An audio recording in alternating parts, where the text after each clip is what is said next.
क्यों नहीं आई? अच्छा, कल जिया के बर्थडे पार्टी में तो आओगी ना तुम? टीना, चाय पी लो। तुम्हारी हिम्मत कैसे हुई मेरे सामने आने की? तुम बार बार मेरे सामने क्यों आ जाती हो? मेरा पूरा दिन खराब हो जाता है, काली कलूटी गवार कहीं की। टीना, वो तो मैं बस तुम्हारे लिए चाय लेकर आई थी। किसने मांगा तुमसे चाय? अरे मैं तो तुम्हारे हाथ से पानी तक पीना पसंद नहीं करती और तुम मेरे सामने आ जाती हो बार बार। तुम्हें कितने बार समझाऊं कि मुझे तुम्हारी शक्ल देखना भी पसंद नहीं है। टीना, ये क्या बदतमीजी है? तुम अपनी भाभी से किस तरह से बात कर रही हो? भाभी और ये ऐसी गवार कभी मेरी भाभी हो ही नहीं सकती माँ। मैं इसको कभी अपनी भाभी मान ही नहीं सकती और इसे समझा दो माँ, ये बार बार मेरे सामने ना आए। बदतमीज लड़की, छोटे बड़े की तमीज तक नहीं है। माँ, इस गवार की वजह से आपने अपनी बेटी को थप्पड़ मारा? हाँ मारा मैंने तुझे थप्पड़। अगर दोबारा तूने अपनी भाभी से बदतमीजी की तो तुझे दोबारा भी मारूंगी मैं। मम्मी जी रहने दीजिए ना, इसमें टीना की कोई गलती नहीं है। ये गवार है और हमेशा गवार ही रहेगी, चाहे आप मुझे कितना भी मारो। इसे मैं अपनी भाभी कभी स्वीकार नहीं करूंगी। अरे इसकी औकात ही क्या थी? ये मेरे भाई की पत्नी बनने लायक तो कहीं से कहीं तक नहीं है। वह तो आप लोगों ने भाई के ऊपर जबरदस्ती अपना फैसला थोप दिया और इस गवार को अपनी बहू बना लिया। चुप करो वरना एक और चाटा मारूंगी।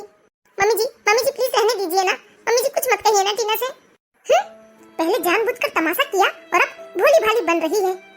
टीना रुको, ये क्या तरीका है अपनी भाभी से बात करने का? मुझे नहीं रुकना और ना ही किसी से कोई बात करना है।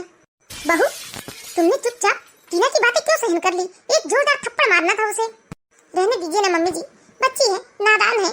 अरे अभी उसे इतनी समझ नहीं है, इसलिए कुछ भी बोल देती है। अरे नादान नहीं, वह बदतमीज हो गई है। उसे ढेले भर की तमीज नहीं है, किससे क्या बात करना है या कुछ भी अकल नहीं है। असल में हमारे ही लाड़ प्यार ने उसे इतना बदतमीज बना दिया है। बहू, टीना की तरफ से मैं तुमसे माफी मांगती हूँ। नहीं मम्मी जी, आप मुझसे माफी मांगकर मुझे शर्मिंदा मत कीजिए, इसमें आप लोगों की कोई गलती नहीं है। बेटा तुम दुखी मत होना, धीरे धीरे टीना भी सब कुछ स्वीकार कर लेगी। जी पापा जी, मुझे टीना से कोई शिकायत नहीं है। आप लोग बैठिए, मैं आप लोगों के लिए चाय लेकर आती हूँ। समझ में नहीं आता हम टीना को कैसे समझाएं। आराधना को इस घर में आए पूरे 1 महीने हो चुके हैं, लेकिन टीना ने अभी भी अपनी भाभी के रूप में आराधना को एक्सेप्ट नहीं किया है जी। और टीना को जब भी मौका मिले तो वो आराधना को नीचे दिखाती है। बेचारी आराधना कितनी भोली भाली, कितनी संस्कारी लड़की है, वह किसी को पलटकर जवाब तक नहीं देती। लेकिन हमारी टीना अपनी भाभी के गुण को नहीं जान रही है, सिर्फ रंग रूप और उसकी पढ़ाई को ही देख रही है। हाँ रेखा, देख रहा हूँ मैं कि आराधना कितनी सुलझी हुई लड़की है। वह बातों का बतंगड़ कभी नहीं बनाती। ये है रेखा जी और संतोष जी। असल में रेखा जी और संतोष जी ने आराधना को अपने बेटे के लिए पसंद किया। आराधना गांव की रहने वाली भोली भाली सीधी सादी और बहुत ही संस्कारी लड़की है। संतोष जी एक सरकारी बैंक के कर्मचारी थे और वह अपनी नौकरी की वजह से अपने पूरे परिवार के सहित शहर में आकर रहते थे, जबकि संतोष जी की आधे से ज्यादा रिश्तेदारी गांव में ही थी। संतोष जी का बेटा विनय, वह एक इंजीनियर है। वह भी आराधना को बिल्कुल पसंद नहीं करता, लेकिन माता पिता के फैसले के आगे वह कुछ ना बोल पाया और चुपचाप मजबूरी में आराधना से शादी कर ली। विनय और टीना दोनों ही भाई बहन आराधना को बिल्कुल पसंद नहीं करते थे। उन लोगों को जब भी मौका मिलता था तो वह आराधना को नीचा दिखाते थे, अपमानित करते थे, लेकिन आराधना इसकी शिकायत अपने सास ससुर से बिल्कुल नहीं करती थी। पापा जी और मम्मी जी को छोले भटूरे बहुत पसंद है, आज मैं छोले भटूरे बना लेती हूँ। गवार कहीं की, तुम्हारी वजह से आज मेरी माँ ने मुझ पर हाथ उठाया। टीना गुस्सा मत करो टीना, जो हुआ उसे भूल जाओ। तुम्हारी अपनी तो कोई इज्जत है नहीं, बस इससे बेइज्जत होकर बेशर्मी की जिंदगी जी रही हो और मुझसे भी बेशर्म बनने को कह रही हो। मैं अपना ये अपमान कभी नहीं भूलूंगी। तुम जैसे गांव में रहने वाले गवार, तुम लोगों की अपनी कोई सेल्फ रिस्पेक्ट तो होती नहीं है, इसीलिए तुम बातों को भूलने को कह रही हो। याद रखना, आज जो हुआ है ना, उसकी सजा तो मैं तुम्हें दिला कर रहूंगी। अरे तुम्हें तो कोई पसंद करता भी नहीं, चली क्यों नहीं जाती? जिसके लिए आई हो वो तो तुम्हें पसंद नहीं करता, फिर भी ना जाने किस आस में इस घर में टिकी हो। लगता है इतना बड़ा घर पहले कभी देखा नहीं था, इसीलिए यहाँ जड़ जमा कर बैठ गई हो। आराधना, आराधना बेटा। जी मम्मी जी, अभी आई। सास चाहे बहू को कितनी भी पसंद कर ले, लेकिन बहू की जिंदगी सास के साथ नहीं बल्कि अपने पति के साथ होती है। तो फिर जब पति ही पसंद ना करे तो ऐसी पत्नी का ससुराल में रहने का मतलब ही क्या है? जी मम्मी जी, आपने बुलाया? हाँ बेटा, विनय के आने का समय हो गया है, तो तुम विनय के लिए कुछ अच्छा सा नाश्ता बना लो। लेकिन क्या बनाऊं मम्मी जी, आप ही बताइए ना। अरे लगता है विनय आ गया। अरे विनय आ गया बेटा? हाँ माँ, और मैं बहुत थका हुआ हूँ, मैं फ्रेश होने जा रहा हूँ। तब तक आप मेरे लिए चाय बना दीजिए, और सुनिए माँ, चाय कमरे में ही भिजवा दीजिएगा। चाय के साथ कुछ खाओगे बेटा? नहीं माँ, मूड नहीं है, बस चाय भिजवा दीजिएगा आप कमरे में, मैं फ्रेश होकर आता हूँ। ठीक है बेटा। सुन लिया आराधना तुमने? जाओ जल्दी से आप चाय बना लो और चाय कमरे में ही लेकर चली जाना। मम्मी जी, चाय मैं बना देती हूँ ना, आप लेकर चले जाइएगा कमरे में। आराधना, सच में बहुत भोली हो बेटा तुम।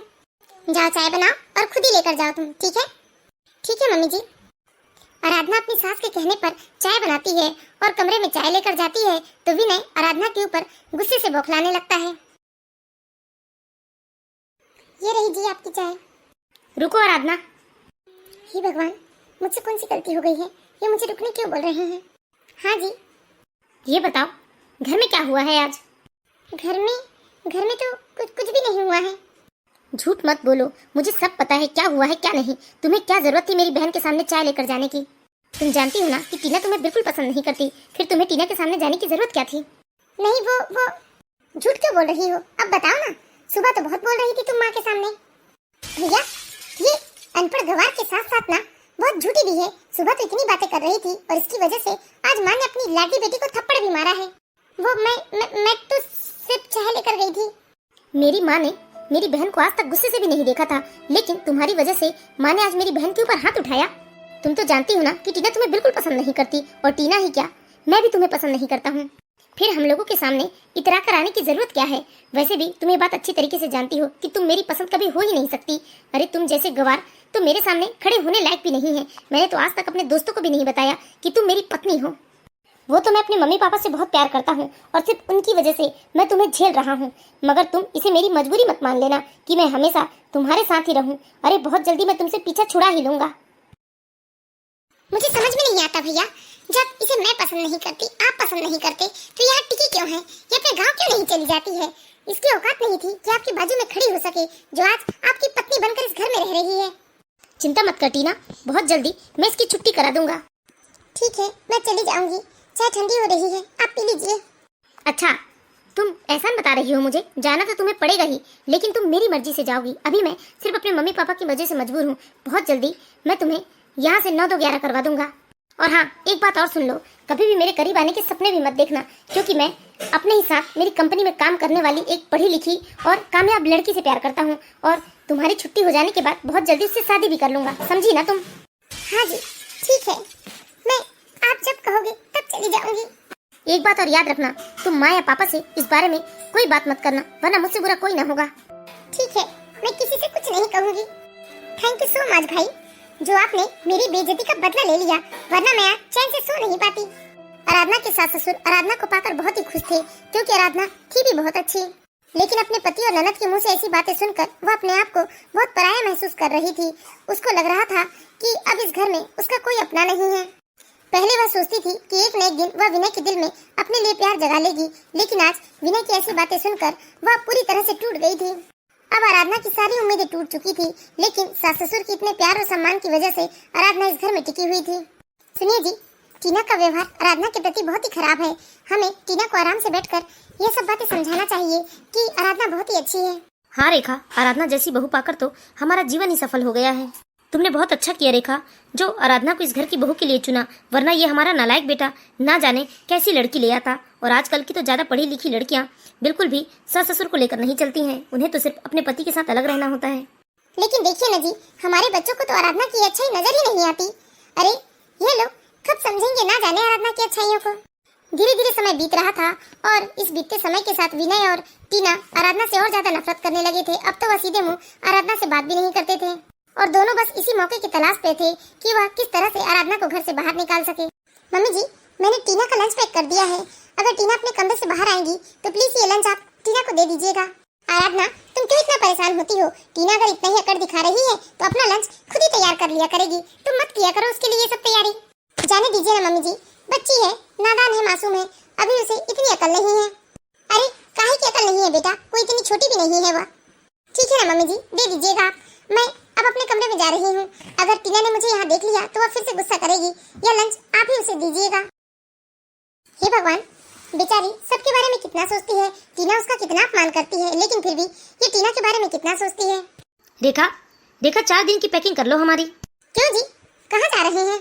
अरे रेखा, हमारे बैंक के जो रिटायर कर्मचारी थे ना, वह सब 4 दिन के टूर पर जा रहे हैं, तो मैंने हम दोनों की टिकट करवा लिया है। अच्छा, जाना कब है जी? बस 2 दिन के बाद। मम्मी पापा 4 दिन घर में नहीं रहेंगे। मैं भाई को एक खुशखबरी देती हूँ। ये बहुत अच्छा मौका है उस अनपढ़ गंवार को घर से बाहर निकालने का। इस तरह आराधना के सास ससुर 4 दिनों के टूर के लिए घर से चले जाते हैं और इधर टीना तो बस इसी मौके की तलाश पर थी। टीना ने अपने भाई को फोन करके यह जानकारी दे दी और दोनों भाई बहन बस आराधना को घर से निकालने की प्लानिंग करने लगते हैं। सच में टीना, मम्मी पापा चले गए क्या? हाँ भाई, इसीलिए तो मैंने आपको मैसेज किया था। ये बहुत अच्छा है, आप उस काली कलौटी गंवार औरत को घर से निकाल दो और छुटकारा पालो उससे और अपनी पसंद की मोनिका से शादी कर लो। लेकिन टीना, जब मम्मी पापा 3 दिनों के बाद वापस आएंगे तो हम उन्हें क्या जवाब देंगे? अरे भैया, जब की तब है, सब संभाल लूंगी मैं। अभी तो आप उसे घर से निकाल दो। लेकिन टीना, शाम को 7 बज गए हैं और इस समय वो कहाँ जाएगी? अरे कहीं जाकर मरे भैया, हमको क्या। तू सच कह रही है टीना? वैसे भी ना मैं उसके साथ घुट घुट कर जी रहा हूँ, मैं खुलकर सांस नहीं ले पा रहा हूँ। सही में ये बहुत अच्छा मौका है, चलो हम उसे घर से बाहर निकाल देते हैं। मैंने खाना बना लिया है आप लोगों के लिए, चलकर खाना खा लीजिए। किससे पूछकर तुमने हमारे लिए खाना बनाया? हमें नहीं खाना है तुम्हारे हाथ का खाना। और तुम्हें कितने बार समझाए कि तुम हम लोगों के सामने मत आया करो, पर बार बार बेशर्मों की तरह मुंह उठाकर क्यों आ जाती हो? हाँ हाँ भाई, इसे तो जरा भी शर्म नहीं है। अरे जब पति ही पसंद नहीं करता तो किसके लिए इस घर में है ये? इसे तो इस घर से निकाल ही देना चाहिए भैया। नहीं नहीं, ऐसा मत करो। मम्मी पापा जी को आ जाने दो, फिर मैं खुद ही चली जाऊंगी। सब समझती हूँ मैं तुम्हारी चाल। तुम्हें पता है कि माँ तुम्हें इस घर से जाने नहीं देगी, इसीलिए तुम ये सब ड्रामा करती हो। भैया, इसके ड्रामे मत सुनो। चलो इसे अभी के अभी हम धक्के मार के इस घर से निकाल देते हैं। नहीं नहीं, ऐसा मत करो, मुझे भी घर से बाहर मत निकालो। निकलो निकलो मेरे घर से। अरे काली कलौटी गंवार औरत, तुमने सोच भी कैसे लिया कि मैं तुम्हारे साथ खुश रहूंगा? अरे मैं नफरत करता हूँ तुमसे। नहीं, इतनी रात को मैं कहाँ जाऊंगी, मुझे घर से मत निकालो। भैया, अभी मैं इसे खींच कर निकालती हूँ, ये ऐसे नहीं मानेगी। चलो चलो निकलो हमारे घर से, निकल जाओ और दोबारा इस घर की तरफ पलट कर भी मत देखना। इस तरह टीना और वीना ने आराधना को जबरदस्ती घसीटते हुए घर से बाहर निकाल दिया और दरवाजा अंदर से बंद कर लिया। बेचारी आराधना दरवाजा पीटते रही, लेकिन वीना और टीना ने दरवाजा नहीं खोला। बेचारी आराधना बहुत रोती है, गिड़गिड़ाती है, लेकिन उसकी मजबूरी देखने सुनने वाला वहाँ कोई नहीं होता। आखिरकार वह थक हार कर वहाँ से उठकर चली जाती है और वह सीधे बस स्टॉप जाती है और अपने गांव की बस पकड़कर वह सीधे अपने गांव के लिए निकल जाती है। आराधना करीब 1 बजे रात को अपने घर पहुंचती है और अपने घर का दरवाजा खटखटाती है। जब आराधना के माता पिता दरवाजा खोलते हैं तो सामने आराधना को देखकर बहुत आश्चर्यचकित हो जाते हैं। आराधना, बोलना बेटा, क्या हुआ तेरे साथ जो इतनी रात गए तो अपने ससुराल से यहाँ आई है, वह भी ऐसी हालत में? दादी माँ, बस कुछ मत पूछिए। अब मैं नहीं जाऊंगी अपने ससुराल, अब मैं यही रहूंगी दादी माँ। लेकिन बेटा, हुआ क्या है ये तो बता। ठीक है, तुम मत जाना अपने ससुराल, लेकिन हमें पता भी तो चले कि तू इस तरह अपने ससुराल से यहाँ क्यों आई है। क्या तेरे सास ससुर ने तुझ पर अत्याचार किया है? बता बेटा, मैं अभी उनकी खबर लेता हूँ, अभी पुलिस में उनके खिलाफ रिपोर्ट करता हूँ। नहीं बाबूजी, मेरे सास ससुर तो देवी और देवता की तरह है, उन्होंने कभी मुझे कोई कष्ट नहीं दिया। तो फिर क्या दामाद जी ने? बोल बेटा बोल, क्या बात है बोल। माँ, ये मुझे पसंद ही नहीं करते, ये मेरे साथ रहना ही नहीं चाहते। वह तो अपने माता पिता की बात मानकर चुपचाप उन्होंने मुझसे शादी कर ली थी, लेकिन वो मुझे बिल्कुल पसंद नहीं करते माँ, इसलिए अब मैं वापस अपने ससुराल नहीं जाना चाहती। तेरे सास ससुर ने तुझे रोका नहीं? इतनी रात गए तुझे अकेले कैसे आने दिया? बाबूजी, अगर मम्मी पापा जी घर में होते तो ये सब होता ही नहीं, लेकिन वो 3 दिनों के लिए कहीं बाहर गए हुए हैं। ठीक है बेटा, तू रोना धोना बंद कर, कोई जरूरत नहीं है तुझे अपने ससुराल जाने की। अरे बहू, ऐसे कैसे अपने ससुराल नहीं जाएगी ये? माँ जी, सास ससुर के अच्छे होने से क्या होते हैं? अरे पति भी तो अच्छा होना चाहिए ना। जब दामाद जी हमारी बेटी के साथ जिंदगी नहीं करना चाहते तो हमारी बेटी वहाँ क्यों जाएगी? नहीं जाएगी वो। बेचारी आराधना फुट फुट कर रोती है और आराधना के माता पिता और दादी उसे समझाते हैं। धीरे धीरे 3 दिन का समय बीत जाता है और 3 दिन बाद जब आराधना के सास ससुर यात्रा से वापस आते हैं तो वो आते ही आराधना के बारे में पूछते हैं। अरे ये क्या, घर में इतना सोनापन सा क्यों लग रहा है? और सामने तुलसी जी में दिया भी नहीं जला है। आराधना तो 6 बजे ही दिया जला देती है। आराधना बेटा, वाह मम्मी पापा आप आ गए। अच्छा हुआ आप आ गए मम्मी पापा, आप लोगों की बहुत याद आ रही थी हमें। बेटा ये बताओ, आराधना कहाँ है? क्या उसकी तबीयत ठीक नहीं है? माँ, भैया और मैंने उस काली कलौटी अनपढ़ गंवार को घर से निकाल दिया। अब भैया आजाद हो गए हैं, अब भैया अपनी पसंद की लड़की से शादी करना चाहते हैं। क्या क्या कहा तुमने आराधना को घर से निकाल दिया? हाँ माँ, वो अनपढ़ गंवार औरत मेरी भाभी कहलाने लायक थी ही नहीं और ना ही वो भैया के काबिल थी। मुझे तो अपने दोस्तों के आगे उसे भाभी कहने में भी शर्म आती थी, और भैया ने भी कितनी बार अपने ऑफिस वालों के सामने कहा है कि वह इस घर की नौकरानी है। बेशरम बदतमीज लड़की। माँ, टीना के ऊपर हाथ उठाने से कुछ नहीं होगा। मैंने निकाला है उसे घर से, और मैं बिल्कुल उसे पसंद नहीं करता था। अब मैं अपनी गर्लफ्रेंड मोनिका से शादी करना चाहता हूँ। विनय ने बहुत ही बेशर्मी से कह दिया कि उसने अपनी पत्नी को धक्के मार के घर से निकाल दिया। यह सुनते ही विनय के पिता बेहोश होकर जमीन में गिर पड़ते हैं। क्या हुआ? क्या हुआ जी आपको? आपको क्या हुआ? पापा उठिए। पापा आंखें खोलिए। सब लोग बहुत घबरा जाते हैं और तुरंत ही विनय अपने पापा को लेकर हॉस्पिटल जाते हैं। वहाँ पता चलता है कि विनय के पिता को दिल का दौरा पड़ा है। विनय 2 दिनों तक हॉस्पिटल में अपने पिता के साथ ही रहता है। उसके बाद डिस्चार्ज करा के वो अपने पिता को घर ले आता है। माँ चिंता मत करो, पापा जल्दी ठीक हो जाएंगे। देखा बहू के मायके में फोन लगाकर पूछो बहू कैसी है। नहीं पापा, आप उसे बहू मत बोलिए, उससे मेरा कोई रिश्ता नहीं है। विनय, तेरे पापा की तबीयत ठीक नहीं है। माँ, पापा ठीक हो जाएंगे, उनकी चिंता मत करो। लेकिन एक बात याद रखना, मैं शादी करूंगा तो मोनिका से करूंगा, और अगले हफ्ते ही मैं उसके साथ कोर्ट मैरिज करने वाला हूँ। जा, तुझे जैसा लगता है वैसा कर, लेकिन तू अब मुझसे या अपने पापा से कोई उम्मीद मत रखना। देखा, लगाया तुमने बहू की मायके में फोन? हाँ जी, अभी लगाती हूँ। हेलो समधी जी, कैसे हैं आप लोग? बहन जी, अब कौन सा रिश्ता है हमारे बीच में? अरे आप लोगों ने तो आधी रात को हमारी बेटी को धक्के मार के घर से निकाल दिया, फिर किस मुंह से आप हमें समधी जी कह रही हैं? देखिए समधन जी, माफ कीजिएगा, हम लोग घर में नहीं थे, हमारे बेटे से गलती हो गई। हम उसकी गलती के लिए आप लोगों से माफी मांगते हैं और अपनी बहू को वापस यहाँ बुलाना चाहते हैं। अरे जब आपका बेटा ही हमारी बेटी को पसंद नहीं करता तो हमारी बेटी वहाँ आकर करेगी ही क्या? सुनिए ना समधन जी, मैं विनय को समझाऊंगी, आप मेरी बात तो सुनिए। नहीं, हमें कोई बात नहीं सुननी है, और मैं आपको सिर्फ 1 साल का समय देती हूँ। यदि 1 साल में आपके बेटे ने मेरी बेटी को स्वीकार कर लिया तो ठीक, नहीं तो मैं तलाक के पेपर भिजवा दूंगी। क्या हुआ रेखा, क्या कहा बहू के मायके वालों ने? उन्होंने मना कर दिया जी, कहते हैं कि जब आपका बेटा ही हमारी बेटी को पसंद नहीं करता तो हमारी बेटी वहाँ आकर करेगी ही क्या? ठीक ही तो कह रहे हैं। अरे हम चाहे अपनी बहू को कितना ही प्यार दे दे, कितना ही उसे मान सम्मान दे दे, लेकिन एक पत्नी अपने पति से भी तो कुछ आस रखती है ना। हमारा बेटा ही नालायक है तो हम बहू की जिंदगी क्यों बर्बाद करें? हाँ जी, सच ही कहते हैं आप। इस तरह रेखा जी और उनके पति ने अब अपने बेटे से कुछ भी कहना छोड़ दिया था। वह अपने बेटे और बेटी से कम ही बात करते थे। धीरे धीरे 1 हफ्ते का समय बीत जाता है और अब संतोष जी की तबीयत में भी काफी सुधार हो जाती है। लेकिन एक दिन दोपहर के वक्त जब रेखा जी और संतोष जी बाहर हॉल में बैठे हुए थे, तभी उन्होंने देखा कि उनके बेटे विनय ने किसी लड़की से शादी करके उसे घर ले आया है। विनय, ये कैसा मजाक है? पापा, ये कोई मजाक नहीं है, ये मोनिका है, इस घर की बहू और मेरी पत्नी। मोनिका और मैंने कोर्ट मैरिज किया है। मैं शुरू से ही मोनिका को पसंद करता था पापा, लेकिन आप लोगों ने जबरदस्ती मेरी शादी उस गवार से करवा दिया था। बेशरम बदतमीज, तुझे जरा भी शर्म नहीं आती? अभी तेरी पत्नी से तेरा तलाक भी नहीं हुआ है और तूने इस लड़की से शादी भी कर ली।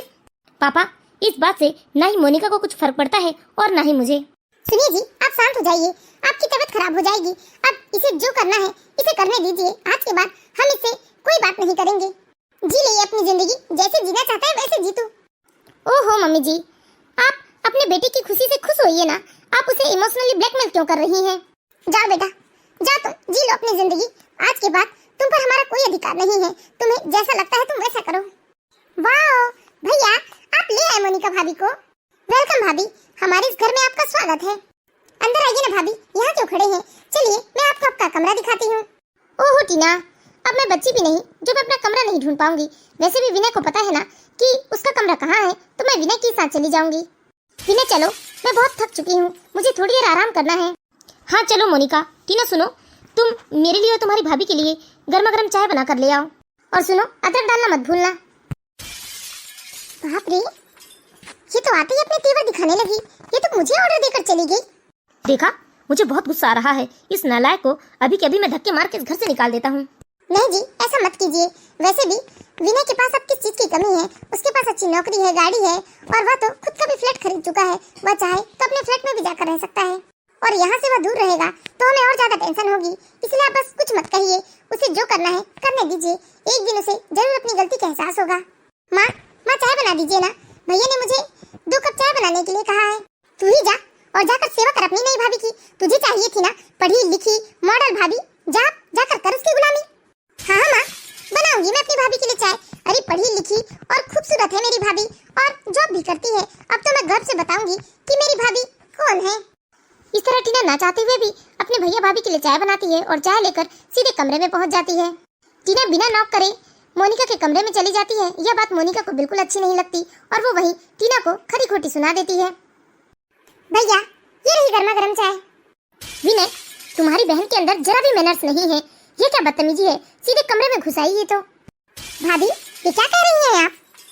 सही तो कह रही हूँ, तुम्हारे अंदर जरा भी तमीज नहीं है क्या? किसी के कमरे में ऐसे सीधे अंदर आया जाता है क्या? दरवाजा नॉक भी तो कर सकती थी ना।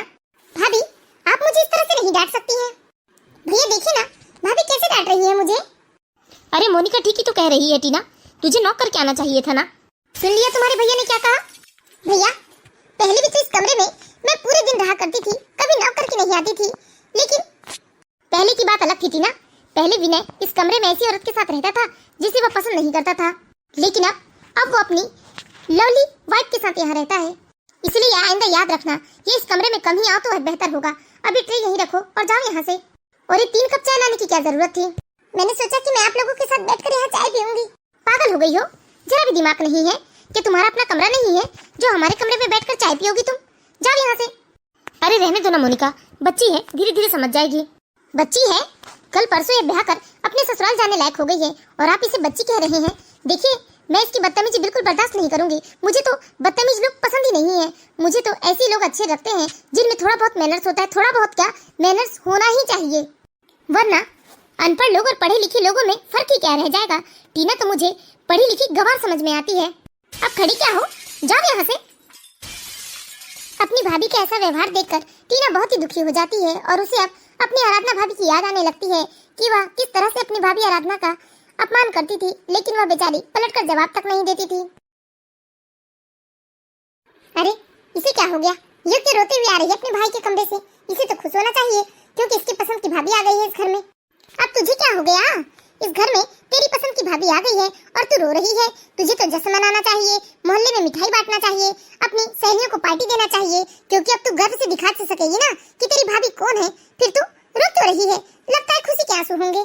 टीना अपनी माँ की बात सुनकर और ज्यादा मायूस हो जाती है, लेकिन टीना सोचती है कि इस वक्त वह अपनी नई नवेली भाभी के बारे में कुछ उल्टा सीधा नहीं बोलेगी, क्योंकि वह पहले भी अपनी भाभी के बारे में उल्टा सीधा बोलती थी और अब भी बोलेगी तो उसकी माँ उसे ही गलत समझेगी। इसलिए वह बात को टाल देती है।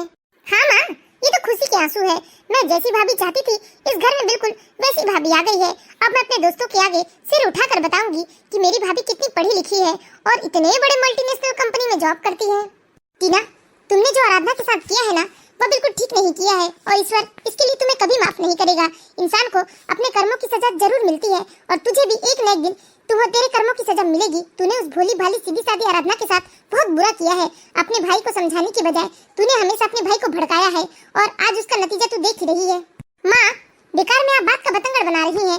भाई को जैसी पत्नी चाहिए थी वैसी पत्नी मिल चुकी है और वह अब अपनी लाइफ में खुश है, तो आप लोगों को भी खुश होना चाहिए ना कि उस गवार आराधना के बारे में ही सोचना चाहिए। अपनी बेटी की बात सुनकर रेखा जी बहुत ज्यादा क्रोधित हो जाती है, लेकिन वह सोचती है कि इस वक्त अपनी बेटी से कुछ भी कहना ठीक नहीं होगा, इसलिए वह टीना से कुछ नहीं कहती है और चुपचाप अपने कमरे में चली जाती है। तो दोस्तों, हम आशा करते हैं कि आप लोगों को हमारी ये कहानी जरूर पसंद आई होगी। कहानी के अगले पार्ट के लिए आप हमारे साथ ऐसे ही बने रहिए। हम बहुत जल्दी इस कहानी का दूसरा पार्ट लेकर आएंगे। तो बाय बाय दोस्तों, अब मिलते हैं हम इस कहानी के अगले पार्ट के साथ।